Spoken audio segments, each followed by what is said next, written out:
Bonjour et bienvenue dans ce panorama. Vous êtes fan de Monde Ouest et vous avez bien raison, c'est un film excellent. Et d'ailleurs, nous avons ici un petit hommage à Monde Ouest puisque après le village, enfin en tout cas les temps médiévaux et le western, voici la nouvelle création de Monde Ouest. Ce village permet de revivre les plus belles heures de la bourgeoisie française.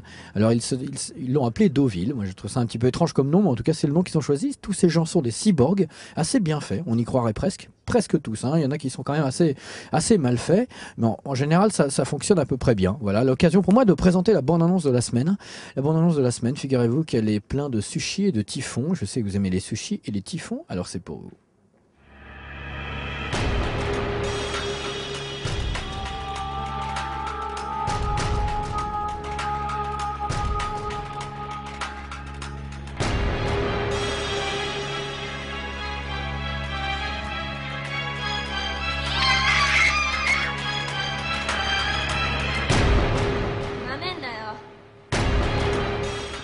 Regardez là-bas au fond, il clignote d'arrogance. Cet endroit de perdition, j'y ai perdu ma fortune familiale. Je suis obligé aujourd'hui et réduit à présenter ces petites émissions pour lesquelles, certes, je suis payé une fortune, mais c'est quand même assez humiliant. Ce qui ne m'empêche pas de vous dire que ce mutant Assault Girls, ça a l'air plutôt bien cool. C'est une production, en tout cas, c'est la team qu'on retrouve dans le Sushi Typhoon, le nouveau studio créé par la Nikatsu. Je vous en ai parlé. Ils ont foutu Yoshihiro Nishimura, même Sonotion, enfin tous les mecs qui réalisent des films de ouf en ce moment au Japon vont faire des films pour ce studio.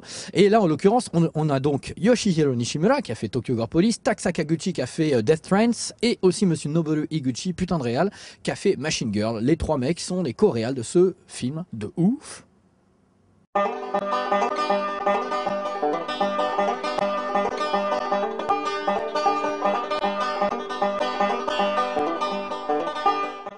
Voilà, les cyborgs deauvillois ont beau être des cyborgs, ils sont tout aussi relous que les êtres de chair et de sang, puisqu'ils sont eux aussi bourrés d'interdictions. Par exemple, ici c'est dessiné, interdit de faire de la moto avec un casque, interdit de faire du vélo sans conducteur, donc un vélo qui roulerait tout seul, interdit de faire du roller à 4 roues. Alors on peut en faire avec 5 ou 3, j'imagine, mais pas 4. Alors on va savoir pourquoi après. Et interdit d'avoir une baguette avec des roues en dessous. Voilà, je ne sais pas, je ne connais pas la logique de tout ça et j'ai presque envie de dire je ne veux pas savoir. S'il vous plaît. Ça m'empêche pas de dire que mercredi dernier, il y a Le Guerrier Silencieux qui est sorti. Eh bien, le dernier, on vous a dit tout le bien qu'on en pensait. Figurez-vous qu'il démarre vachement bien. Il a pas beaucoup de salles, mais il y a énormément de remplissage de salles. C'est pas très français, je vous l'accorde, mais c'est comme ça. C'est comme ça. Je vous accorde beaucoup de choses aujourd'hui. Très très bon démarrage en termes de remplissage de salles. Il est numéro 2 du remplissage de salles de toutes les salles de mercredi dernier. Ça veut dire qu'il y a un très très bon, il y a un engouement pour le film. Voilà. Et si le bouche à oreille est bon, eh ben, il pourra continuer sur la lancée. En tout cas, il démarre sympathiquement et ça c'est cool. Ce distributeur de sacs est à votre disposition. Alors, entre vous et moi, je vous pose la question, est-ce que c'est un sac? Non, c'est un chien. Messieurs et mesdames de Deauville, c'est un chien et pas un distributeur de sacs. J'aimerais bien que la culture et l'éducation arrivent jusqu'ici. Hein, ça serait pas mal. Bon, en attendant, 2 millions d'entrées France pour Sherlock Holmes, c'est cool, c'est la fin de course. Hein. Voilà, c'est pas un triomphe comme aux États-Unis, mais c'est un très bon score. Bon, il arrive, voilà, il va faire 2,100, 2,200, 300, voilà, il fera pas 3 millions, 2 millions, fin de course, pas mal.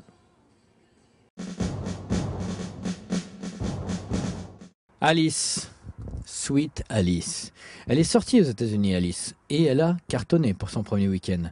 116 millions de dollars, c'est absolument monstrueux pour le démarrage du nouveau Tim Burton. Je pense que personne ne s'attendait à ce qu'il cartonne à ce point. Et ce qui va cartonner sur la longueur, je ne sais pas, car les rumeurs sont déjà assez moyennes. Mais en tout cas, il était extrêmement attendu. Plus de 200 millions de dollars à l'échelle mondiale pour seulement les 3-4 premiers jours de sortie. C'est complètement monstrueux. Tout le monde ne peut pas en dire autant, notamment Wolfman de Joe Johnston, qui, vous le savez, arrive en fin de course sérieuse, puisque en France, bon, il a fait même pas 1 million d'entrées, mais aux États-Unis, c'est 60 millions de dollars seulement en fin de course pour un film qui coûte beaucoup plus. Et je vous parle pas du marketing, etc. En même temps, on n'est pas vraiment étonné plus que ça parce que pour ma part, je trouve que c'est un film qui manque cruellement d'émotion.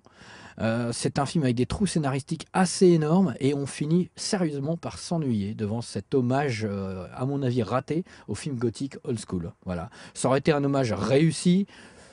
Il aurait marchouillé, hein, le Dracula de Coppola d'ailleurs, il n'a pas cartonné, mais là c'est un hommage à mon avis raté, donc il marchouille même pas.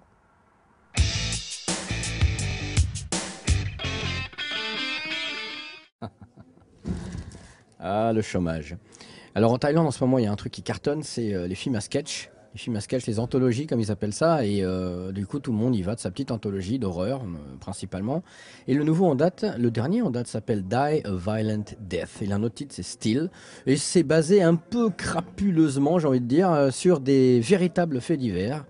Qui se sont passés donc, alors en l'occurrence, un feu horrible dans un nightclub avec tout le monde qui a cramé, un corps retrouvé dans l'espèce de grosse barrique d'eau qu'il y a sur un immeuble, un peu comme dans Darkwater, un suicide en prison, enfin bref, ils ont fait une anthologie de 4 histoires abominables, basées sur des faits réels, quel bon goût. ที่เนี่ยดีมากเลยนะกุญแจไม่มีซ้ำเลยน้ำเนิมก็สะอาดอะไรก็ดีไปหมดเลย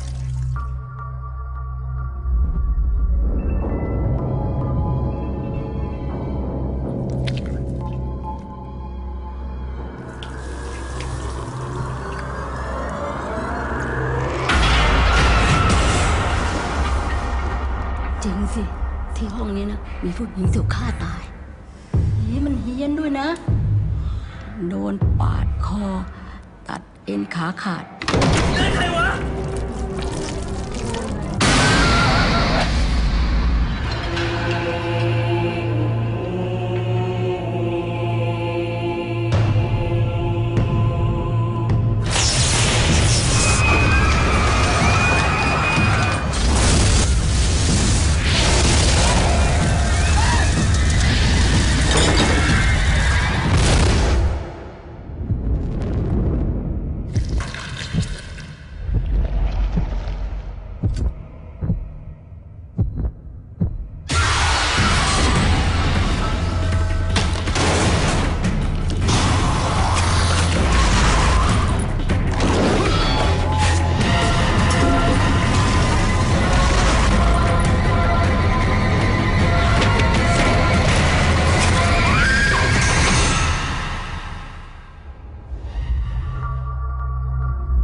Voilà, la conclusion se fera dans un mini bunker social et moderne, ma foi. Bravo à Deodato, avec 2 T. C'est lui qui a trouvé la réponse à la question la dernière fois. C'était bien, effectivement, Krull. Tout le monde a trouvé un Krull. Je me suis rendu compte qu'en fait, c'était un film culte, alors je pensais que c'était un film oublié, oubliable. Tout le monde me regarde. Je comprends pas pourquoi les gens me regardent. Et même un petit enfant qui passe. Bonjour.